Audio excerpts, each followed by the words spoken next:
వాళ్ళకి తృప్తే ఉంది. అంతకు మించి నువ్వు ఇస్తానంటే నేనెందుకు కాదనాలి?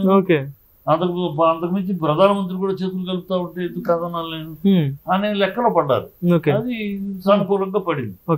ఇంకోటి చూసుకుంటే జగన్ వ్యతిరేక కూలదోసారని మాటలు మాట్లాడటం అసహ్యం. ఎందుకంటే అలా అంటే చంద్రబాబుని 2003లో 2019లో మూల కూర్చోబెట్టారా, కూలదోసారా, మోకాళ్ళ మీద కూర్చోబెట్టారా? కాదు కదా.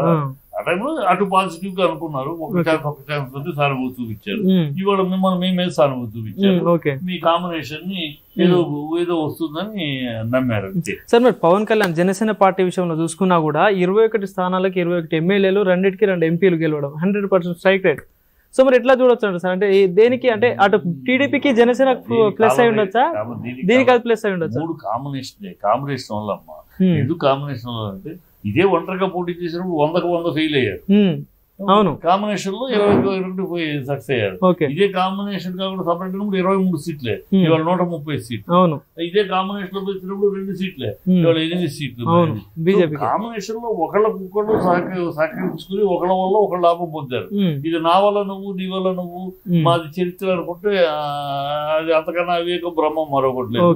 రియాలిటీలో ఉండాలి. రియాలిటీలో గెలవగానే కాదు, పవన్ కళ్యాణ్ అయినా చంద్రబాబు అయినా గెలవగానే పండగ కాదు, ముందు ముసల పండగ, ఇళ్ళకైనా పండగ కాదు. ముందు ఇప్పుడు చంద్రబాబు సెంట్రల్ తోటి ఏం చేయించుకుంటాడు, ఎలా సాధించుకొస్తాడు, గొడవ లేకుండా స్పెషల్ ఎలా పార్టీ మారకుండా, గ్రూపులు మారకుండా, ఈ గుప్పిగంతులు లేకుండా ఎలా చేస్తాడు చూడాలి.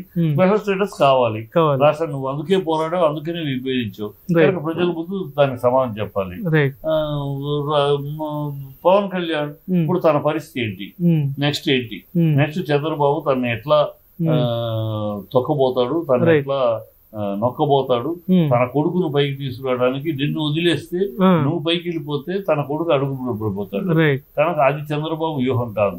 చంద్రబాబు తన కొడుకుని, తన తర్వాత తన కొడుకుని పార్టీ అధ్యక్షుడిగా, తన కొడుకుని ముఖ్యమంత్రిగా తీసుకెళ్లాలని కానీ ఇక్కడ పవన్ కళ్యాణ్ కూడా రేస్ లో ఉన్నాడు కదా. సీఎం లో రేస్ లో ఉన్నంతకాలం చంద్రబాబు వెనకాలగా ఉన్నావు నువ్వు. చంద్రబాబు దాటుకుని వెళ్ళాలంటే చంద్రబాబు తోటి విరోధం పెట్టుకో. అంతే.